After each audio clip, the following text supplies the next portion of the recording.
This is our other daughter. She cleans houses for a living, my mother told the groom's family, smiling like she was apologizing for a stain on the tablecloth. My father nodded, added, "We've given up on her." 32 guests heard it. I heard it louder than all of them. What my mother didn't know, what she never once bothered to ask, was that cleaning houses had turned into a company spanning 14 states. And the woman sitting directly across from me, the groom's mother, I was about to say something that would drain every last drop of color from my mother's face. Before I go on, if this story speaks to you, I'd appreciate a like and subscribe. And drop a comment. Where are you watching from right now, and what time is it there? I'm Morgan. I'm 32, and this is the night I stopped asking my family to see me. Let me take you back to a Saturday evening in September, the night of my sister Lauren's engagement dinner. Now, I was 3 years old when Janet and Richard Meadows brought me home. Ridgewood, Indiana. Population 4,000, one traffic light, and a whole lot of opinions about other people's business. For the first 4 years, I was the miracle. The little girl the Meadows family chose. Pastor Collins mentioned it every Thanksgiving. Neighbors baked casseroles. Janet carried me on her hip at church like a living badge of generosity. Then Lauren was born. I remember the exact week things shifted. And not because anyone said anything cruel, not yet, but because the house rearranged itself around her. My bedroom moved to the converted attic.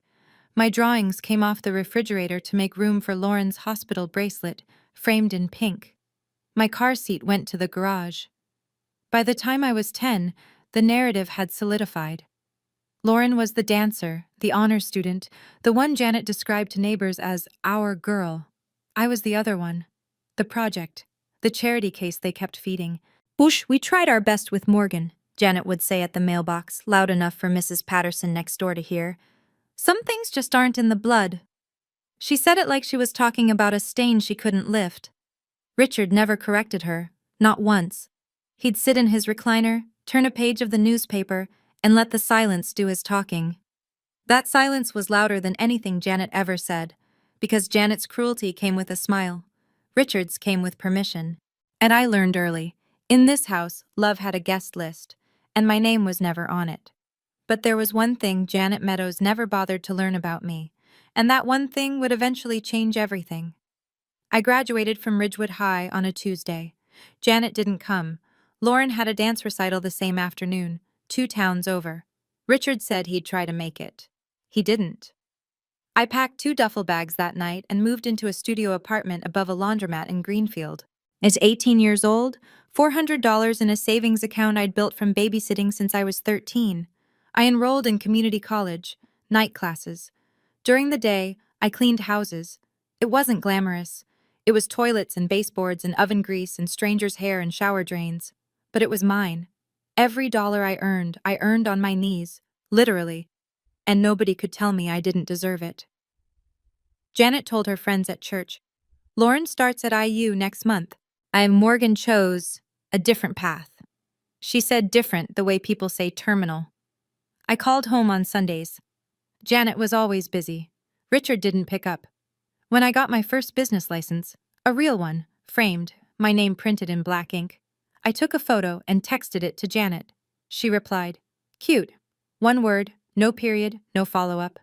I almost quit that week, almost drove back to Ridgewood, walked into that house and begged them to just see me.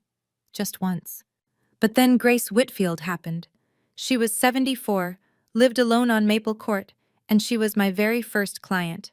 One afternoon, while I was scrubbing her kitchen tile, she set down a glass of sweet tea and said, "Honey, you clean better than any company I've ever hired. You should expand." That was the seed, planted by a stranger, watered by every year my family refused to look. 14 years later, I got the invitation. Cream-colored cardstock, gold foil lettering. Lauren Meadows and Kevin Holloway. Engagement dinner. Millbrook Grill. Saturday, September 14th, 6 o'clock. I was still reading it when my phone buzzed. Janet. "Morgan, we need to talk about Saturday." I could already hear it, the stage directions.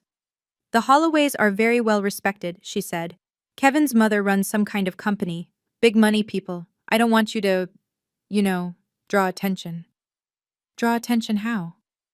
Just don't bring up your work, okay? The cleaning thing. It's not the kind of impression we need. I held the phone away from my face for 3 seconds. Breathed. You don't want me to mention my job. I want you to blend in. That's all I ask. Blend in. That was always the instruction. Not be yourself. Not we're proud of you. Just disappear politely. I almost said no. Almost deleted the invitation and spent Saturday night reviewing quarterly reports at my kitchen table. That would have been easier, safer. But then Lauren called. Bed separately, quietly, the way she always did when Janet wasn't in the room. Hey sis, I really want you there. Please come. She sounded like the 4-year-old who used to crawl into my attic bed during thunderstorms, before Janet taught her that needing me was weakness. I'll be there, I said. Saturday evening, I stood outside Millbrook Grill at 6:47 p.m. I straightened my blouse, checked my reflection in the window, took one breath. I had no idea that Diane Holloway would be inside, and I had no idea what she would recognize. And I had no idea that within 2 hours, every person in my family would wish I had never walked through that door. Millbrook Grill was the nicest restaurant in Ridgewood, which meant white tablecloths, candles in mason jars, and a wine list that went up to $40. For this town, that was black tie. The private dining room held about 30 people. Long rectangular table in the center, a smaller round table tucked near the window for overflow. I have fresh flowers, soft jazz through a ceiling speaker. I walked in on time, hair pinned up, navy dress, modest neckline. I looked professional. I looked like someone who belonged. Janet didn't greet me. She was mid-conversation with a woman I didn't recognize, hand on the woman's arm, laughing too loudly. When she saw me, her expression didn't change. It just paused. Oh, you made it. There's a spot over there. She tilted her chin toward the round table. The main table's full. I glanced at the long table, counted the chairs. There was one empty, right next to Lauren. A cream-colored handbag sat on the seat, Janet's handbag. She followed my eyes, didn't move it. I walked to the round table and sat next to a second cousin whose name I couldn't remember. He was already on his second beer and barely looked up. From here I could see the whole room but felt invisible in it, which I realized was exactly Janet's design. Then Kevin spotted me. Bet he broke away from his conversation, walked over, extended his hand. You must be Morgan. Lauren talks about you. I'm glad you're here. Before I could answer, Janet appeared at his elbow. Kevin, sweetheart, come meet Aunt Ruth. She just flew in from Florida. She steered him away without looking at me, like redirecting traffic from a dead end. The main course hadn't arrived yet when Diane Holloway asked the question. She was seated near the head of the table, silver hair, and sharp posture, the kind of presence that made waitstaff stand straighter. She'd been watching the room all evening, watching Janet perform. And the young woman by the window? Diane asked, turning to Janet. Is she also your daughter? Janet hesitated. 1 second, but I caught it. Oh, that's Morgan. She's adopted. She lowered her voice just enough to make it sound confidential. Yeah, she cleans houses for a living. She said it the way you'd explain a blemish on an otherwise clean report. Richard was buttering a roll. Without looking up, he added, We've given up on her. Given up? He said it like returning a library book, calmly, completely. The table went quiet, not dramatically, just that half-second pause where everyone suddenly becomes very interested in their silverware. A woman near the end coughed softly. Kevin's younger brother looked at his plate. But I sat 12 feet away, and I heard every syllable. My hands were under the table. I pressed my nails into my palms. Then I looked at Diane Holloway. She wasn't looking away like the others. She wasn't embarrassed. She was looking directly at me, steady, focused, the way you look at someone when you're trying to place a face. Her eyes narrowed slightly, not in suspicion, in recognition.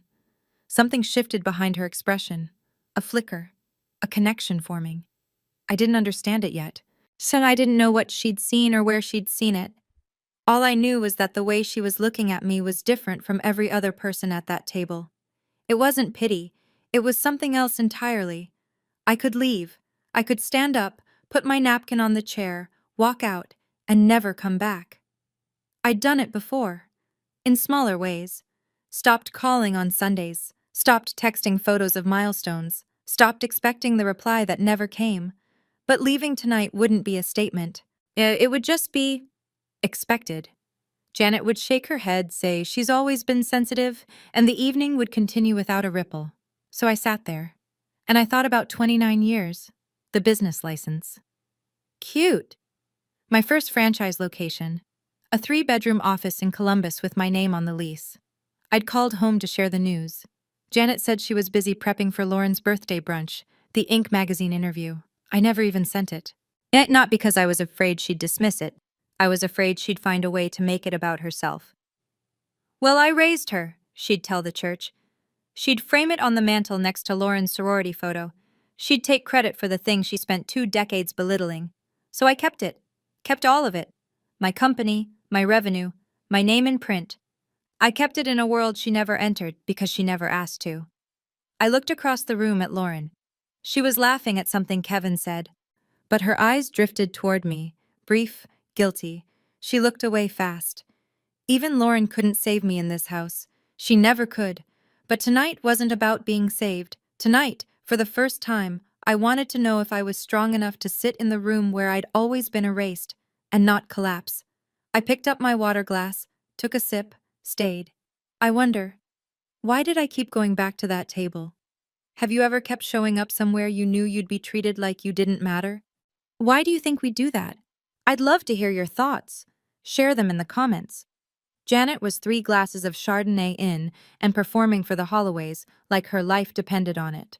She leaned toward Diane, gesturing with her fork. We tried everything with Morgan, piano lessons, ballet, church camp one summer. Nothing stuck. Pam Driscoll, Janet's closest friend, seated 2 chairs down, laughed on cue. Well, at least she knows hard work. Janet tilted her head. Hard work? She scrubs toilets, Pam. More laughter. Quiet, polite, the kind that sounds like permission.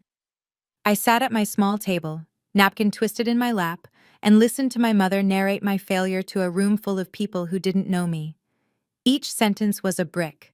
She was building a wall between me and respectability, right there in public, and she was smiling while she did it. Diane Holloway did not laugh. I noticed. She set her wine glass down, carefully, deliberately, and folded her hands. Us residential cleaning? Diane said. Her voice was even, casual, but something underneath it was pointed. Do you know which company she works for? Janet waved a hand. Some outfit, I don't keep track. You don't know the name? It's not exactly worth knowing. Diane held Janet's gaze for 1 beat longer than comfortable. Then she turned toward me.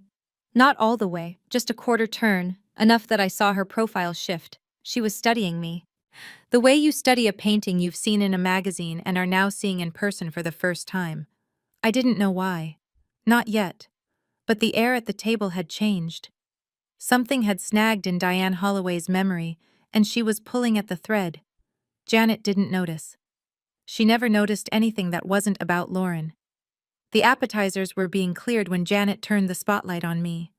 She twisted in her chair. That's that sugary voice she used when she wanted to seem generous in front of company. Morgan, honey, why don't you tell everyone what you're doing these days? I'm sure they'd love to hear. The room shifted. 30 sets of eyes found me. A fork clinked against a plate. The jazz from the speaker suddenly felt very loud. I set down my water glass. I run a residential cleaning company, I said. Flat, simple, no embellishment. Janet smiled at Diane. See? She says run. That's generous.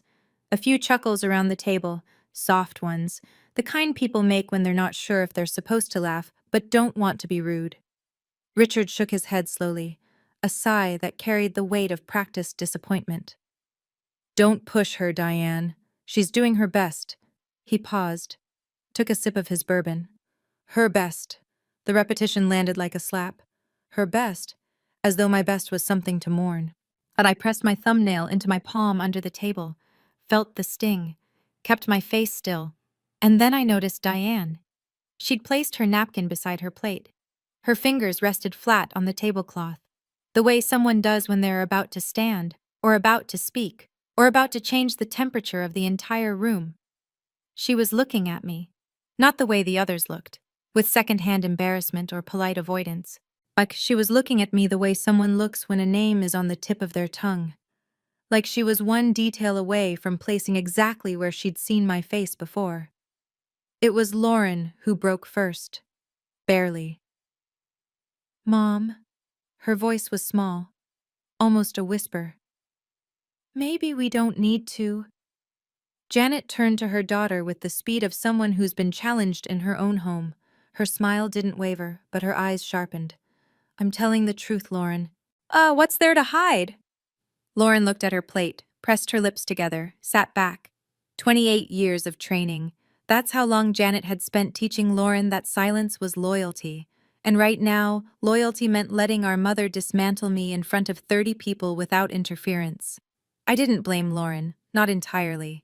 I'd watched her grow up in that house. I knew the cost of speaking out, the silent treatment, the guilt, at the way Janet could make you feel like the villain for pointing out she was being cruel. Lauren survived the same house I did. She just survived it from the other side of the door. Kevin shifted in his seat. He glanced at his mother, Diane. And I saw something pass between them. A look I didn't fully understand. Diane was tapping her index finger against the tablecloth, lightly, rhythmically, a private metronome. Kevin leaned in. "Mom, you okay?" Diane didn't turn to him, yet her eyes were still on me. "Fine," she said. "I'm just trying to remember something." She said it quietly, almost to herself. Kevin knew his mother. I could see it in the way he sat back, not dismissing her, but recognizing the signal. Whatever Diane Holloway was working through, he knew better than to interrupt it. The main course arrived, plates were set down, conversations resumed. But Diane didn't touch her food. She was somewhere else. Somewhere in her memory, a door was opening. As it happened between the entree and the breadbasket, Diane set her fork down, turned toward me, fully this time, and asked the question that would unravel everything. "Morgan, what's the name of your company?" The table didn't stop talking. It wasn't a dramatic moment. Not yet. Just a polite question from the groom's mother to the bride's sister. Ordinary on the surface. Janet answered before I could. She leaned in, her hand on Diane's arm, voice wrapped in apology. "Mrs. Holloway." Really? Don't trouble yourself, she just—" Diane raised one hand, small, unhurried, but absolute. "I asked Morgan." 3 words. No edge, no volume, just clarity so clean it cut through Janet like glass. Janet's mouth stayed open for a half-second. Then she closed it. I looked at Diane. She looked at me. "Meadowshine Residential," I said. The name sat in the air between us. Diane's expression changed. Not dramatically. She wasn't a dramatic woman, but her eyes widened by a fraction.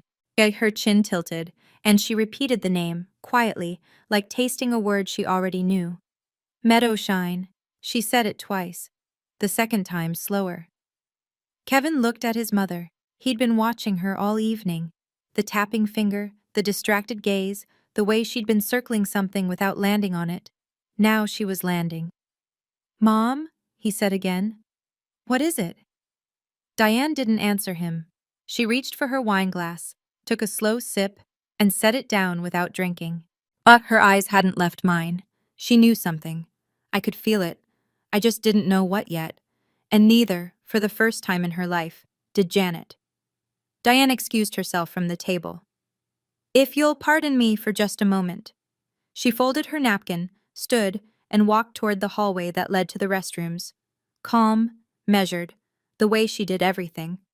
Kevin half stood. "Mom?" "1 minute, sweetheart." I watched her go. From my seat by the window, and I had a clear line of sight through the glass partition to the corridor. Diane stopped halfway down the hall, pulled her phone from her clutch, and began scrolling. She wasn't checking messages. She was searching for something. Back at the main table, Janet had already filled the gap.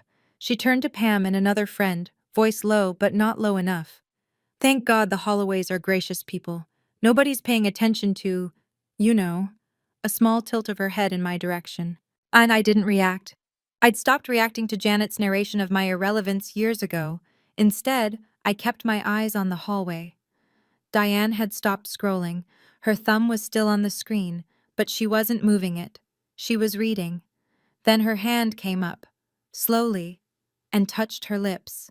And she smiled. Not a social smile, not a polite one. It was the smile of someone who just confirmed something they'd been suspecting all evening. She looked up from the phone and glanced toward the dining room. Through the glass, her eyes found me, and this time, the recognition was complete. Then she looked at Janet, then back at me.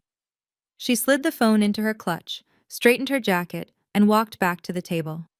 Her posture was different now, straighter, more deliberate, like someone who'd just been handed a card she intended to play. Something was about to change. I could feel it in the way the air thinned. Janet stood up, tapped a butter knife against her wine glass. The room quieted. "I'd like to say a few words."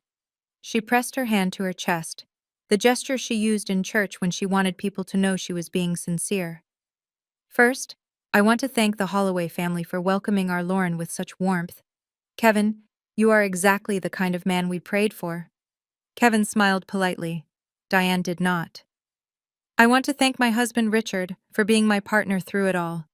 Every sacrifice, every late night, we built this family together." She paused, looked around the room with glistening eyes. "And Lauren, sweetheart, you are our pride, our only pride.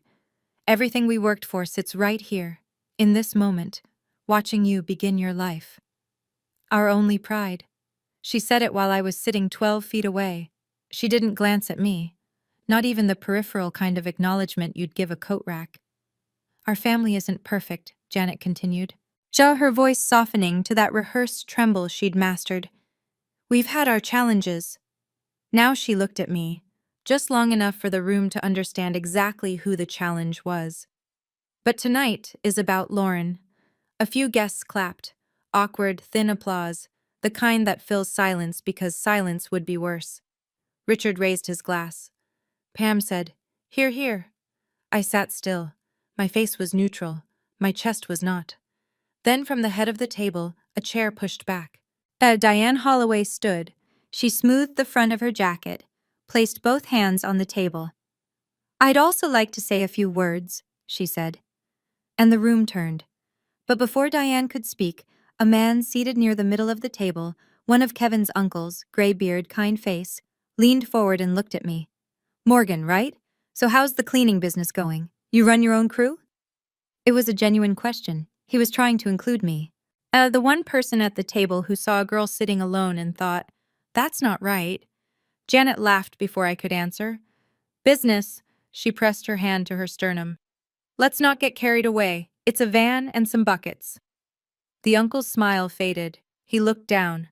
Richard set his glass down and spoke without lifting his eyes. "Don't push her. She's done her best." A pause, a sip. Her best. For someone like her. Someone like her. Somewhere at the table, a woman inhaled sharply. Silverware stopped moving. I felt the heat climb from my sternum to my throat. Not anger. Something older. The accumulated weight of every dismissed achievement, every unreturned call, every time I was introduced as the family's footnote. But I didn't fold. I placed both hands on the table, flat, steady, and I looked at my mother. "Have you ever asked me what my company does?" Janet blinked. "Excuse me? In 14 years, have you once asked?" "I don't need to ask." Her chin lifted. "Oh, I know. You know nothing." 2 words. Quiet. Final. The table went dead silent. Not the polite kind.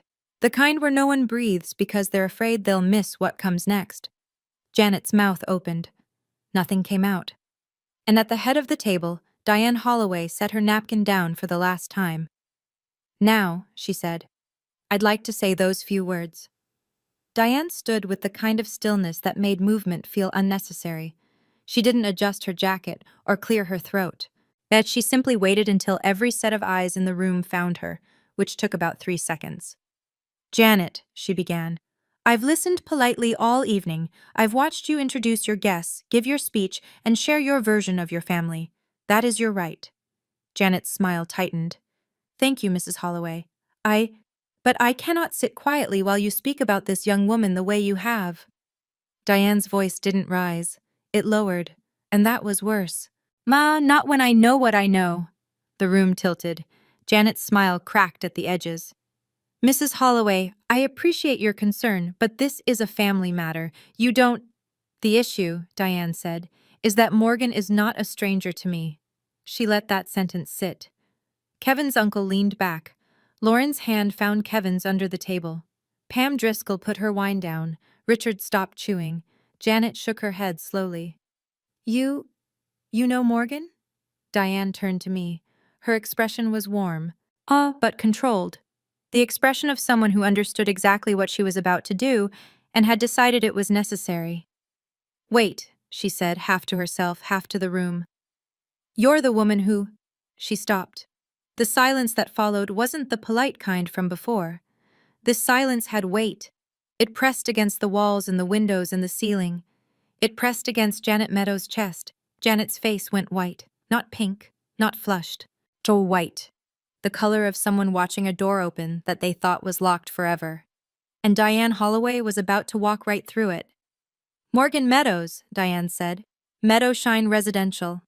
She paused, not for drama, but for precision. She was a woman who said things once and meant them permanently.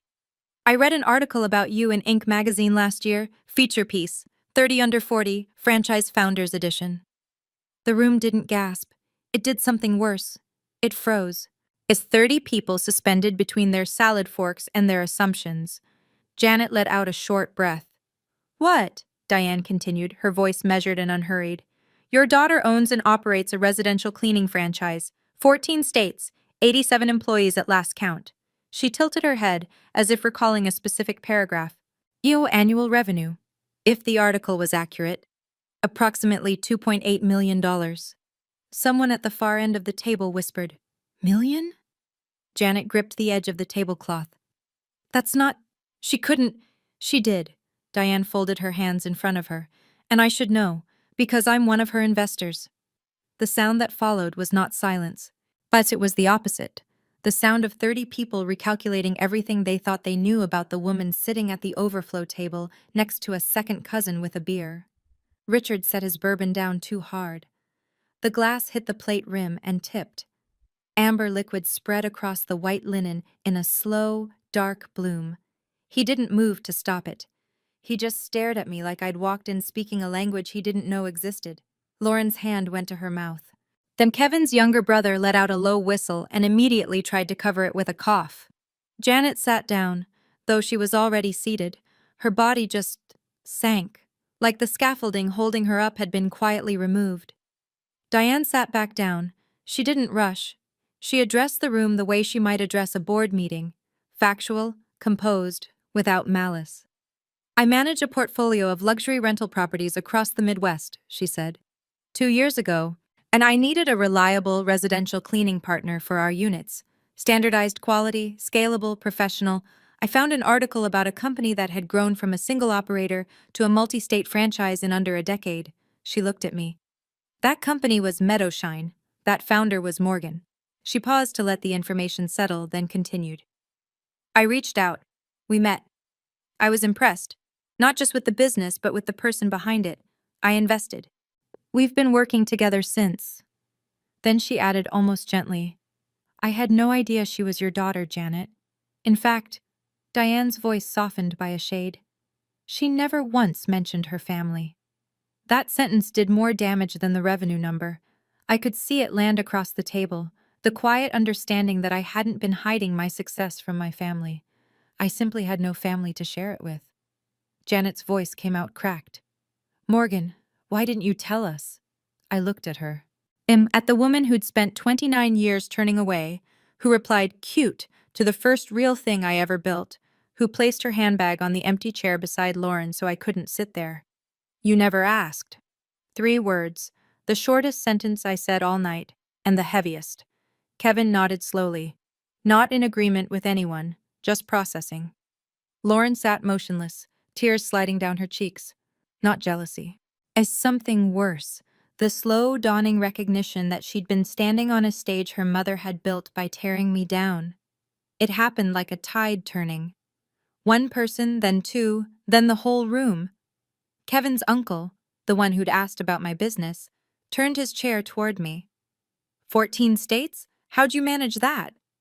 The woman beside him leaned in. How many employees again? 87, I said. Full-time? Most of them. Yes. A man I hadn't been introduced to, someone from Kevin's side, looked over. Residential only, or do you do commercial? Just like that, I was no longer the footnote. I was the story. Janet saw it happening. I watched her face cycle through 3 expressions in 5 seconds: shock, calculation, recovery. She straightened up, pressed her palms flat on the table, and smiled. Well, I always knew Morgan had potential. Didn't I say that, Richard?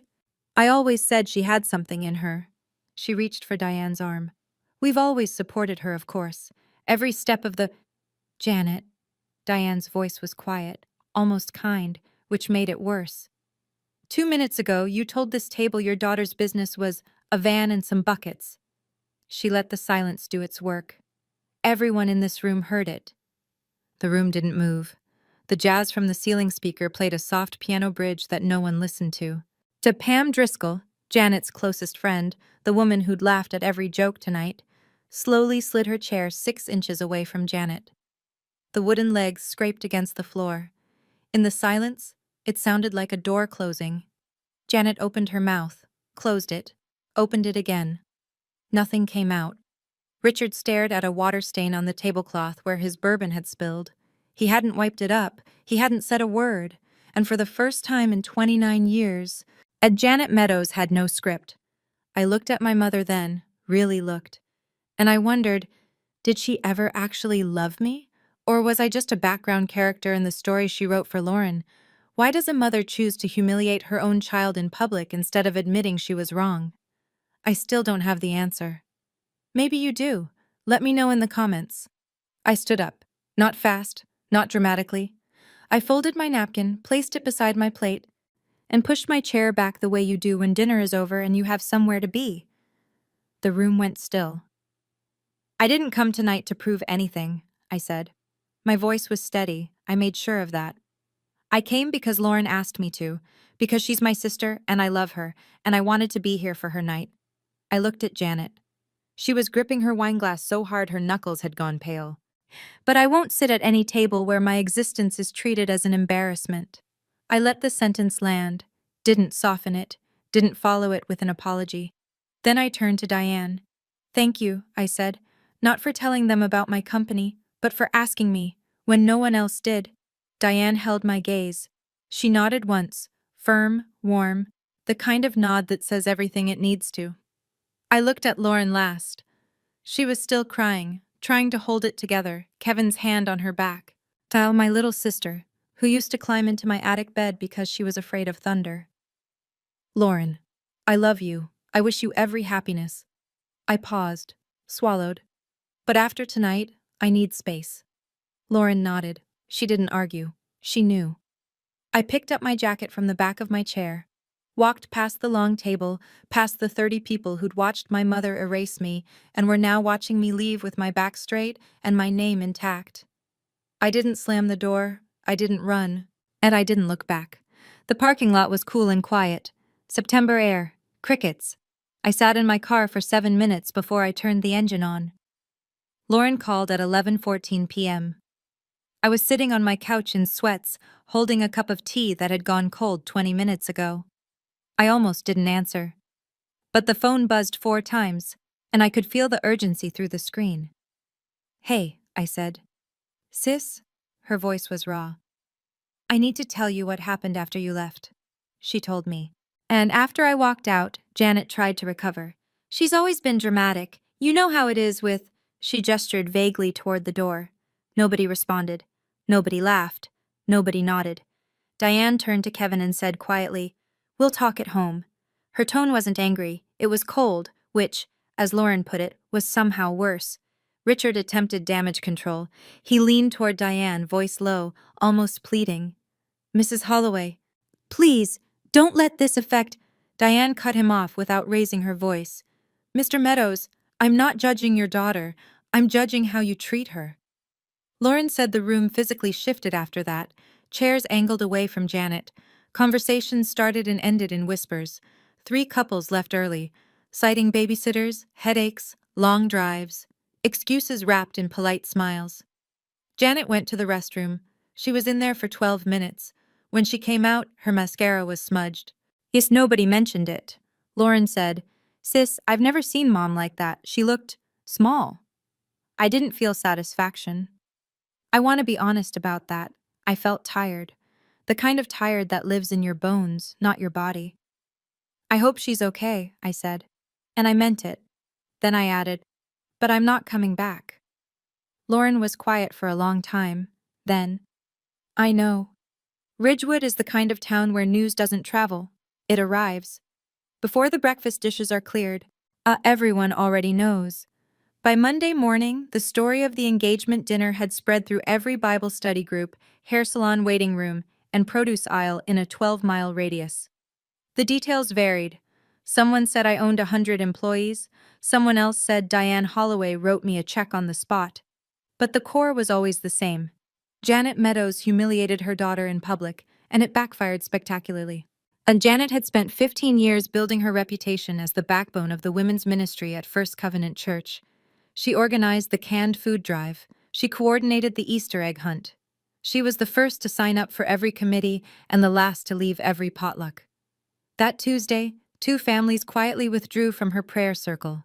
No explanation, just sudden scheduling conflicts that would last indefinitely. On Wednesday, Pam Driscoll called, so not to check on Janet, to deliver a verdict. "Janet, I think you need to call Morgan, apologize, properly. People are talking." "People are talking about what? I'm her mother. I have the right to—" "You have the right to be her mother," Pam said. "You don't have the right to humiliate her in front of 30 people." Janet hung up. She called Pam back an hour later. Pam didn't answer. "I heard about all of this secondhand through Lauren, who called me every few days now. Careful. These tentative calls, like someone learning to use a phone for the first time." I didn't gloat. I didn't say good. I listened, and I said, "I hope Mom finds a way through this." I meant that too. You can love someone and still refuse to stand in their line of fire. The wedding wasn't canceled, but it was postponed. Kevin told Lauren the following weekend, gently, over coffee at a diner halfway between Ridgewood and his apartment in Marion. "I love you," he said. "That hasn't changed. But I need to understand your family better before I marry into it." Lauren didn't fight him. She cried, but she didn't argue, which, for someone raised by Janet Meadows, was an act of extraordinary courage.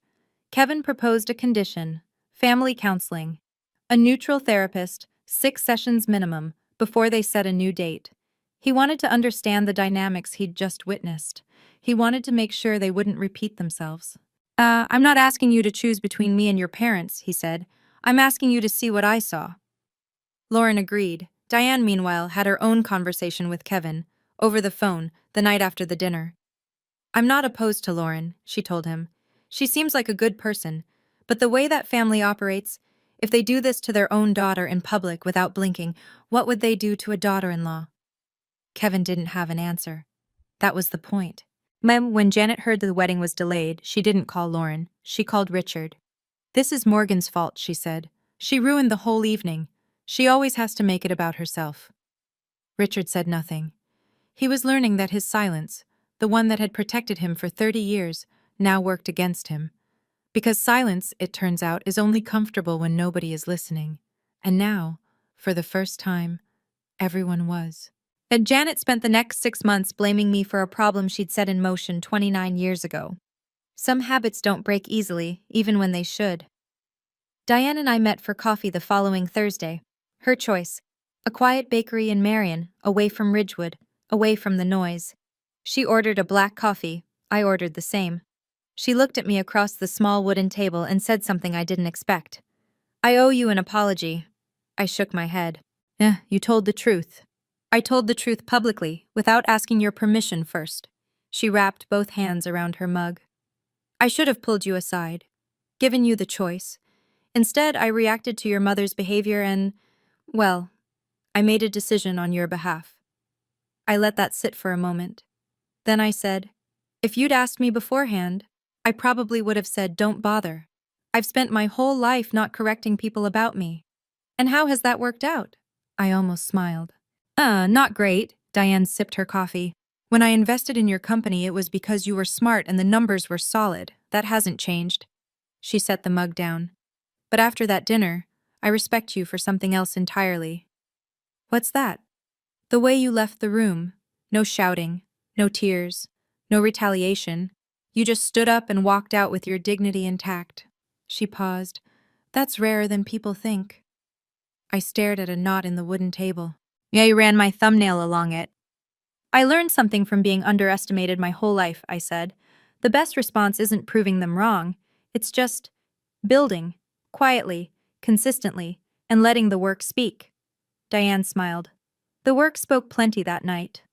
We sat there a little longer. Two women, a generation apart, drinking black coffee and saying very little. It was the most understood I'd felt in years. 3 weeks after the dinner, my phone rang. Janet. I was in my home office reviewing a contract for a new franchise location in Michigan. For a moment, I considered letting it go to voicemail. But something in me, that old stubborn root that never fully dried out, made me pick up. Morgan, we need to talk. Okay? People at church are asking questions. Pam won't return my calls. 2 families left my prayer group. I need us to fix this. I leaned back in my chair, closed my eyes. You're calling because people are asking, not because you think you did something wrong. I didn't do anything wrong. I was honest. You told 30 people your daughter was a failure, while she was sitting in the room. I said you cleaned houses. That's the truth. It's a piece of the truth, and you used it as a weapon. Silence on the line. I could hear her breathing, could almost hear the calculations. How to spin this? How to reframe? How to come out the victim? You were always difficult, Morgan. There it was, the trapdoor she always used when she was cornered. Make it my fault. Make it my personality. Make it Morgan's problem. Mom, I'm not cutting you off. I want you to hear that. I'm not disappearing. Then what do you want? I want you to stop lying. Not to me, to yourself. I won't come back to that table until you look at me and acknowledge what you've been doing for 29 years. You want me to get on my knees and beg? No. I want you to stop pretending. She hung up. I set the phone down, looked at the Michigan contract, got back to work. Lauren drove to my house on a Sunday in October. She'd never been before. I watched her from the front window as she parked, sat in her car for a full minute, then walked up the steps like she was visiting somewhere sacred, slow, deliberate, looking at everything. My house was simple. 3 bedrooms, a yard I barely used, and a porch with 2 rocking chairs I'd bought for company I rarely had. Inside, clean lines, neutral tones, and 1 framed photograph on the living room wall. Lauren stopped in front of it. Who's that? Grace Whitfield, my first client. She passed last spring. She looks kind. She was. She's the reason I kept going. Lauren turned to me. Her eyes were red before she even started. Sis, I'm sorry. You don't need to apologize for Mom. I'm not apologizing for Mom. Her voice broke. I'm apologizing for me, for knowing how they treated you, and sitting there, every holiday, every dinner, every time Mom said something cruel, I looked at my plate. I didn't tell her it was okay, because it wasn't. But I understood. You were surviving the same house, I said, from the other side of the door. She wiped her eyes, sat on my couch, looked around at the home I'd built without anyone's help. Tell me about your company, she said. Some not because it's impressive, because you built it alone, and I didn't even know. We talked for 3 hours, about franchise logistics and hiring challenges and the time I lost a client because a new employee accidentally broke a chandelier. Normal things, sister things. Before she left, she told me Diane wanted to expand the investment partnership. The dinner, it turned out, had opened a door neither of us expected. From the wreckage, Lauren said. Something good. I hugged her at the door. It's not too late to start. The month after the dinner was the quietest of my life, and the fullest. I didn't call Janet, didn't call Richard. I let the silence sit between us, not as punishment, but as space. The space I should have claimed decades ago. I went to work. I reviewed applications for 2 new franchise locations. I hosted a team meeting where one of my longest-serving employees, a woman named Carla, She told the room she'd just put a down payment on her first house using the savings from 3 years of steady employment. I cried in my office after everyone left. The good kind. When my staff asked if I was okay, they'd heard pieces of the story, the way small town stories travel. I said, better than I've been in years. And it was true. I'm not telling you this story to show off a revenue number or an investor's name. I'm telling it because somewhere out there, when someone is sitting at the end of a table, at a family dinner being introduced as the disappointment, and they're wondering if it's true. It's not. You don't need anyone's permission to succeed. You don't need anyone's acknowledgement to make your success real. And you absolutely do not need to accept being humiliated just to keep your seat at the table. A boundary is not a wall. It's a door. And you get to choose who walks through it. My mother hasn't apologized. My father hasn't called. I don't know if they ever will. But I know this. My name is Morgan Meadows. I started with a bucket, a sponge, and a woman named Grace who saw something in me that my own parents refused to see. And I built something that speaks for itself, even when they wouldn't let me. That's my story. Thank you for staying until the very end. It means more than you know. If you've ever had to set a boundary with your own family, a hard one, the kind that costs you sleep, I want to hear about it. And drop your story in the comments. You're not alone in this. If this video moved you, hit like and share. Not for me. For the person in your life who needs to hear that walking away from a toxic table isn't weakness, it's strength. And if you want to hear another story like this one, there's a link in the description. I think you'll connect with it. I'll see you there.